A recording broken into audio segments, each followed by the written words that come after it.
Hello friends, welcome back to my channel. तो आज हम डिस्कस करेंगे एलएलबी के 5th सेमेस्टर के सेकंड पेपर को। तो चलिए शुरू करते हैं। तो देखिए फ्रेंड्स, इस सब्जेक्ट का नाम है interpretation of statutes and principle of legislation. तो फ्रेंड्स, इस क्वेश्चन पेपर से आप अंदाज़ा लगा पाएंगे कि एग्ज़ाम में आपसे किस टाइप के क्वेश्चंस पूछे जाएंगे, और वी कैन से कि आपको एक आइडिया मिलेगा कि क्वेश्चन पेपर का पैटर्न क्या होगा। तो आप देख सकते हैं कि इस क्वेश्चन पेपर में टोटल नंबर ऑफ क्वेश्चंस जो हैं वो हैं 10, और इसमें आपको केवल 5 क्वेश्चंस अटेम्प्ट करने हैं। जो टाइम ड्यूरेशन है पेपर की वो है 3 आवर्स, और ये टोटल पेपर आपका 90 मार्क्स का है। तो पेपर हो गया 90 नंबर का, और आपको 5 क्वेश्चंस करने हैं, यानी कि आपका एक क्वेश्चन 18 नंबर का हुआ।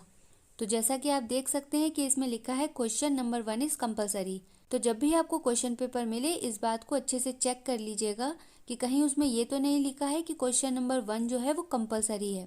अक्सर बच्चे इस चीज़ पर ध्यान नहीं देते हैं और वो अपने मन से कोई भी 5 क्वेश्चंस कर देते हैं, जिसकी वजह से उन्हें फुल मार्क्स नहीं मिलते हैं। क्योंकि अगर आपके क्वेश्चन पेपर में दिया गया है कि क्वेश्चन नंबर 1 कंपलसरी है, और अगर आप उसको अटेम्प्ट नहीं करते हैं तो आपको उस चीज़ के मार्क्स नहीं मिलेंगे। चलिए तो अब इसके क्वेश्चंस को देखते हैं। इसका पहला क्वेश्चन है, rules of interpretation are not rules of law, they serve as guide, discuss with illustrations. मतलब कि इसमें कहा गया है कि जो इंटरप्रिटेशन के रूल्स होते हैं वो लॉ के रूल्स नहीं होते हैं, वो सिर्फ एक गाइड की तरह काम करते हैं।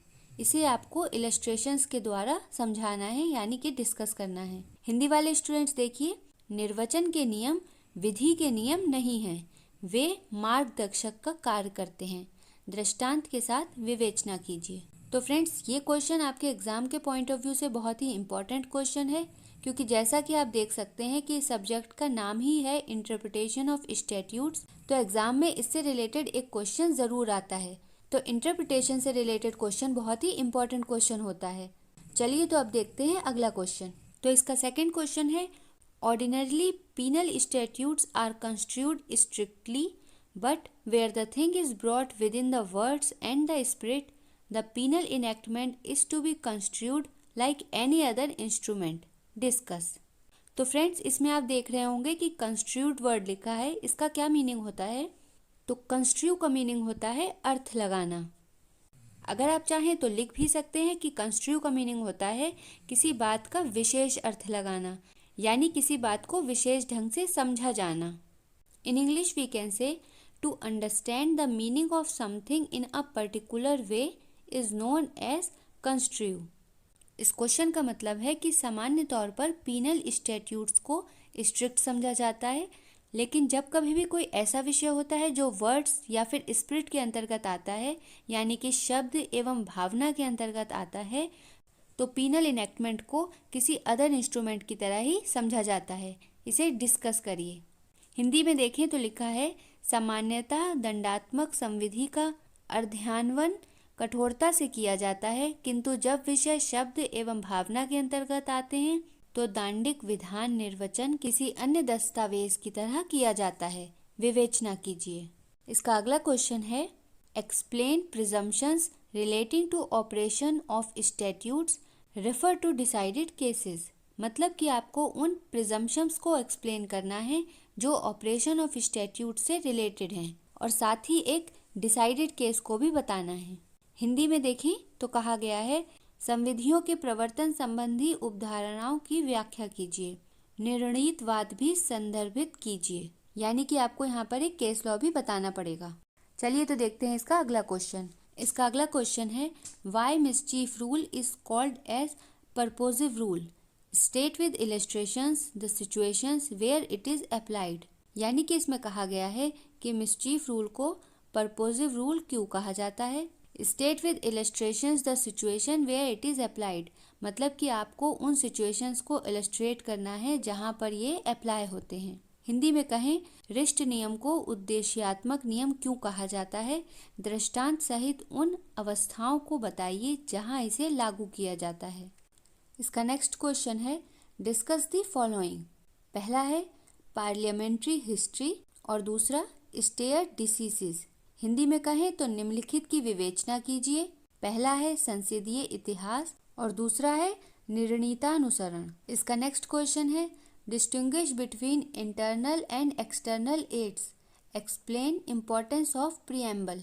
यानी कि आपको इंटरनल एंड एक्सटर्नल एड्स में डिफरेंस बताना है और साथ ही प्रीएम्बल के इम्पोर्टेंस को एक्सप्लेन करना है। तो फ्रेंड्स, एग्जाम के पॉइंट ऑफ व्यू से इसका पहला पार्ट इतना इम्पोर्टेंट नहीं है जितना इसका सेकंड पार्ट इम्पोर्टेंट है।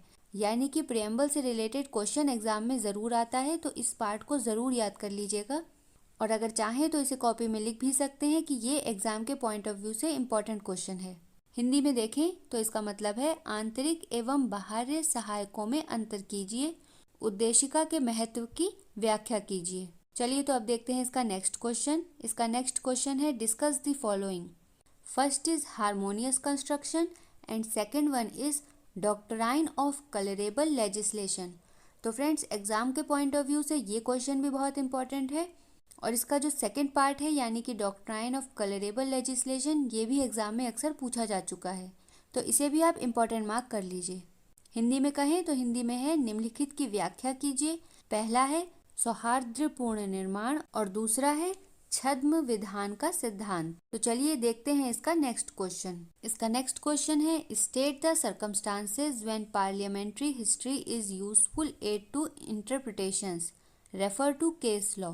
हिंदी में कहें तो उन परिस्थितियों को बतलाइए जब संसदीय इतिहास निर्वचन हेतु उपयुक्त उपकरण है, निर्णीत वादों को संदर्भित कीजिए।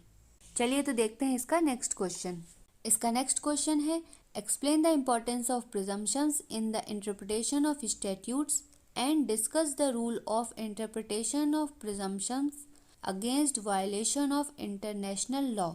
हिंदी में कहें तो संविधियों के निर्वचन में उपधारणाओं के महत्व को समझाइए और अंतर्राष्ट्रीय विधि के उल्लंघन के विरुद्ध उपधारणाओं के निर्वचन के नियम की विवेचना कीजिए। चलिए तो देखते हैं इसका लास्ट क्वेश्चन।